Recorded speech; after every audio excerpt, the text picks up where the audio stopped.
Hello, my name is Tony. I'm 42 years old. This story began more than 10 years ago, but we're continuing it because the main person involved has come back with so much audacity that I feel the need to share this incident with all of you. I know my sister-in-law loves to watch these, so if you're listening, I hope you're even more ashamed and embarrassed. Let's start from the very beginning. Sasha, my sister-in-law, and I were best friends even before I met her brother. We became friends in middle school and have been inseparable since the day we met.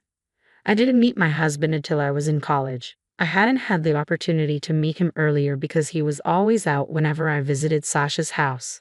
When he moved away for college, I didn't get a chance to meet him.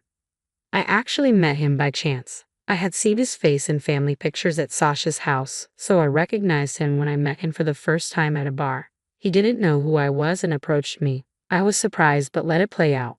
By the end of the evening, I told him I was his sister's best friend. He was shocked but said I was too pretty to let go.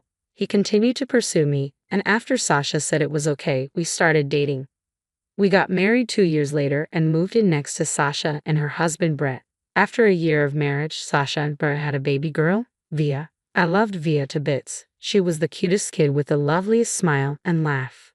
The only issue was that Via was born with some birth defects that left her partially blind. For the first 5 years of her life, she struggled to adapt to her surroundings. It wasn't because she was stupid or couldn't grasp things properly.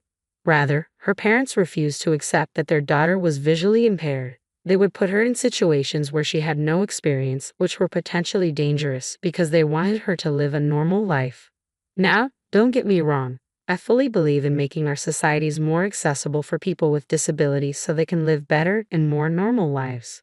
But when I say that Sasha wanted Via to live a normal life, I don't mean she wanted to make things accessible for her. One incident that comes to mind is a time we all went to a park. People usually came to the park for picnics, played dates, and exercise. Via and I went to spend some time together. There was a specific path in the park meant only for bicycles. While Sasha was absorbed in talking about something, I looked around for Via and noticed she wasn't near us. I panicked and asked Sasha if she had seen Via. Sasha, have you seen Via? I'm really worried. Don't worry about it. How can you be so calm? Via could be in serious danger. Calm down, Tony. Calm down? How could I possibly be calm? Your daughter is visually impaired. What if she fell and seriously injured herself? You have no right to tell me how to parent my kid. Via, it's perfectly fine.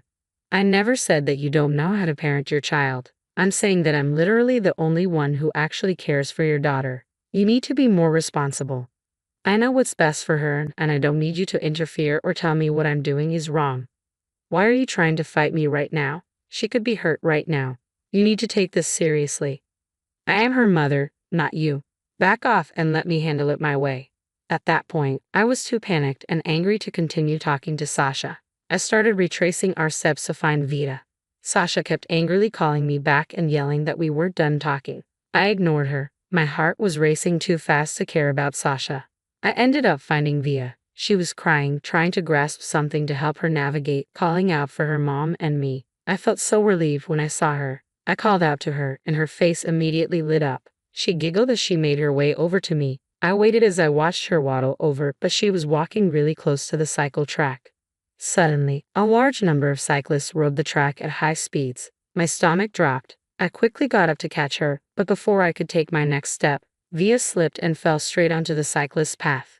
The cyclist tried to brake or swerve around her. I managed to reach her just before one of the cyclists could crash into her. I held Via tightly, and she sensed my panic and started crying. I calmed her and myself down. Sasha had witnessed the whole thing. She came over and grabbed Via out of my hands. You shouldn't have interfered with Via. She needs to learn to understand her environment on her own. I was worried for her safety. Did you even tell her about all the dangers here? She's old enough to walk around on her own. She doesn't need constant supervision. She's only 4 years old and visually impaired. She could have been seriously hurt. Oh, come on. It's not that bad. She would have only gotten a few scratches or bruises. That's not the point. She needs proper care and guidance. You're being overprotective. Via can handle herself. Your ignorance is dangerous. One day it will hurt her. You need to take her safety seriously. Just mind your own business, Tony. She's my daughter, not yours. Fine, but remember, you're responsible for her well-being. She deserves better care. Sasha grabbed Via and walked away. I felt so baffled and angry. How could someone treat their own child this way? I wanted to protect Via and wanted Sasha to step up and be a good parent. I couldn't expect the same from her husband Brett because he was so absent from their lives, spending his entire day working. But thankfully, the universe heard my plea. It was heartbreaking the way it happened, but I was kind of glad that it did. After that incident, Sasha stopped talking to me much. I rarely got to see Via. Every time I tried, Sasha would make up some excuse and shut the door in my face. But after a year, one day Sasha and Brett showed up at my house with Via. I was surprised to see them and noticed the bags they held. "Hi guys, are you going on a trip?" Yes. It's supposed to be a couple's trip. We were wondering if you and Noah could take care of Via while we're away. Of course, we'll take care of her. But how long will you be gone? Forever. We've had enough of Via. What? She doesn't fit our idea of what our child should look like. We can't handle it anymore. Cruel and heartless. How can you do this? You can't just abandon your own child. We've made up our minds. Here, we've signed off our parental rights and these are her adoption papers. Take her. She's way too much of a burden. I won't let you treat her like this. She's not a burden. Oh, stop being so dramatic. Just take her if you care so much. I will take Via. You should be ashamed of yourselves. You're her parents, act like it. Before I could say anything else, Sasha and Brett walked away, got in their car, and drove off. I stood there shaking until Via tugged on my arm and asked how long her parents would be gone. Tears streamed down my face as I told her it would be years until she saw them again. Via started crying loudly, calling out for her parents. I hugged her tightly and let her cry in my arms for as long as she needed. When I finally brought her into the house, she asked if I would also send her away. My heart sank, and I wanted to cry, but I stayed strong. Via, you're going to stay with me and Uncle Noah from now on. Does that mean my mom will come back? I don't know, sweetheart. I can't say for sure. Okay, but you and Uncle Noah are more fun than my parents anyway. Oh, thank you, sweetie. We'll take good care of you and we'll always be here for you. Can we have more game nights and movie nights?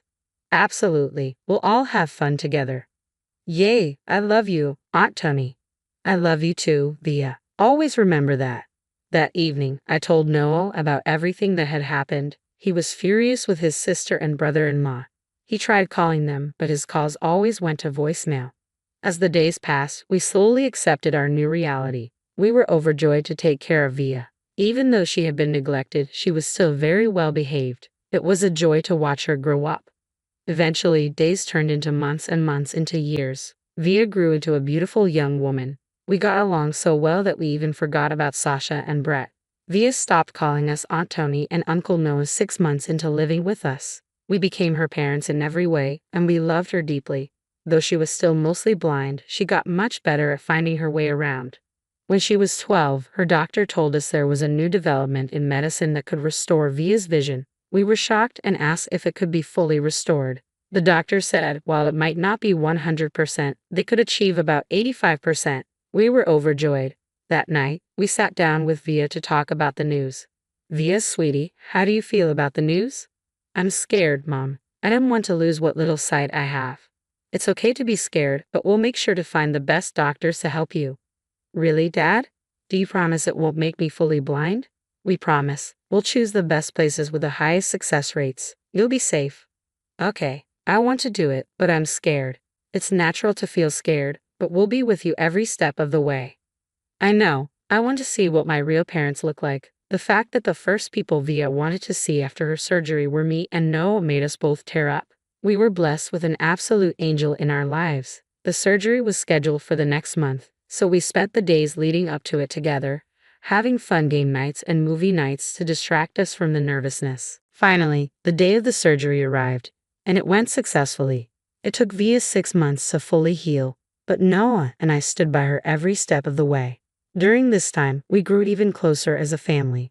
The next few years were blissful. Via regained a good portion of her sight, and it was adorable to watch her look at everything with fascination. The best moment was when she finally got to see Noah and my faces clearly. She began crying and telling us that she loved us. We hugged her close and told her the same. Since then, she would take a good look at us every day and compliment us. She said it was her way of making up for years of only getting compliments and never being able to give any back. One day, our happy little bubble burst. Noah and I had taken the day off because Via was on summer vacation and was hanging out with her friends while we prepared lunch. We heard a loud banging on the door. My heart started pounding. Noah cautiously approached the door and opened it a little. His eyes widened and he quickly shut the door, turning to me with a pale face.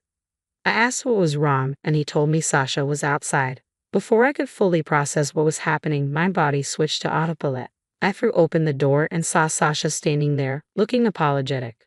"Tony, can I come in? You were never invited back into our lives. What do you want?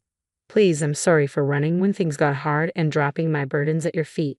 I was young and stupid. I didn't know what to do, so I ran. You still haven't changed. Really, I don't know if you have, coming here, calling the child you abandoned a burden. I just wanted to meet my daughter. No drama, I promise. Via is no longer your daughter. You signed over your parental rights to me and Noah. She's still my daughter, no matter what you say." "No, she's not. You made that choice. Leave now. We don't need you here." Sasha's face paled and she stuttered, trying to come up with excuses. I didn't want to listen, so I moved to close the door, but Sasha stopped me. She then broke down and told us why she had come. "I came to see Via because I need to talk to her about something serious." "What could be so serious that you decided to show up after 12 years? Brett is really sick and needs stem cells. We want to try every possible DNA match, including Via." "I understand, but this is a lot for Via to take in. I'll talk to her and let you know her decision in 3 days." "Thank you, and I'm sorry for everything I did in the past. Apologies won't change what happened, but I'll make sure Via knows about your request." I was upset and enraged as Sasha had reached out only because she needed something, not because she cared about Via. I wanted to turn Sasha down on Via's behalf, but I knew that was wrong. So I patiently waited until Via got home. When she did, Noah and I sat her down. "What's wrong, guys? You look worried." "Well, your biological mother, Sasha, visited us today." "Why would she come here? What does she want?" "She wanted to talk to you about something serious. Your biological father, Brett, is sick and needs a stem cell donor. Sasha came to see if you could be a match." "Is Brett okay? Should I do it?" "We don't know his condition for sure, sweetie. It's your decision, and we'll support you no matter what you choose." "How long do I have to decide?" "You have 3 days to think about it." "Okay, I'll take some time to think it over." Via then said goodnight and locked herself in her room. Noah and I were very worried. We ate our dinner in silence and left some food by Via's door in case she wanted to eat. That night, as we settled into bed, Noah and I talked about our fears. "I'm really worried about Via. She seems so troubled after hearing about Brett's condition." "I know, it's a lot for her to process. I just hope she makes the right decision for herself." "Me too. I can't bear to see her go through more pain. We have to be there for her no matter what she decides. She needs our support." "You're right. We'll stand by her just like we always have. We'll give her some space to think, and when she's ready, she'll let us know her decision." The next 3 days passed painfully slowly. Via continued to stay in her room. The only sign she was alive was the food we left outside her door being eaten. It hurt us to see her struggling, but we knew she needed her own space and time to think. Finally, on the night of the 3rd day, she came down and sat with us for dinner. "Dear sweetheart, how are you feeling now?" "I'm okay. I just needed time to think, and I'm sorry for worrying you." "You don't have to apologize. We understand this is a big decision for you." "That's right, honey. We support whatever you choose. I've made up my mind. I won't be donating anything to Brett." "Are you sure about this?" "Yes, Dad. I have my reasons, and I want to say them with Sasha here." "Okay, we'll be here with you when you talk to her. You don't have to do it alone." "Thanks. I have to admit that I was happy with what Via chose. I didn't really care about her reason for not wanting to donate. I just wanted my baby safe and sound, and I also didn't want Sasha or Brett to take advantage of her. I texted Sasha and told her to come meet us the next afternoon for lunch. The next afternoon, the 4 of us gathered at the dining table for lunch. Sasha looked like an anxious mess, and her head was down for the most part. She never looked directly at Via, which made all 3 of us annoyed. There was an awkward silence initially, but Via decided to break it. "Why won't you look at me, Sasha?" "Oh, do you know I'm not looking at you?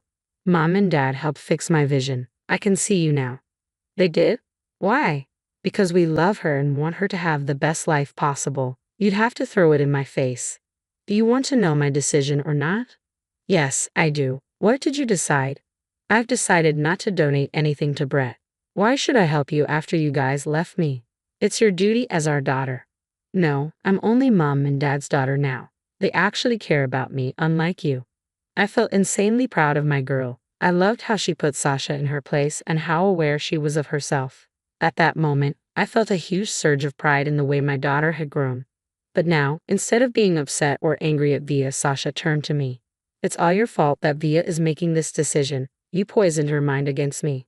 That's not true at all. We never told her anything negative about you. We only supported her and let her make her own choices.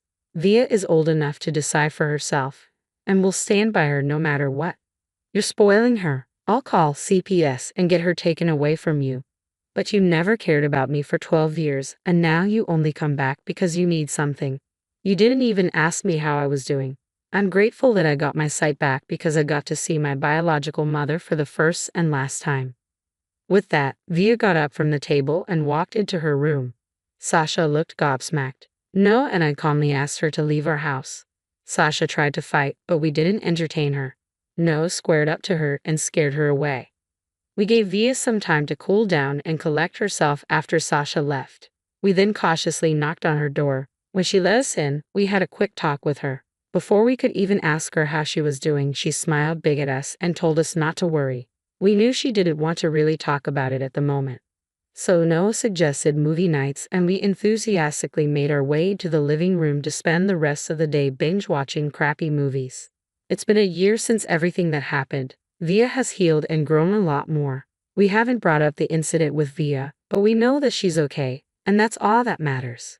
If there's only one thing I've been saying, it's that there's nothing better than loving and raising your child in the right way. And no matter what the consequences, always stand up for yourself.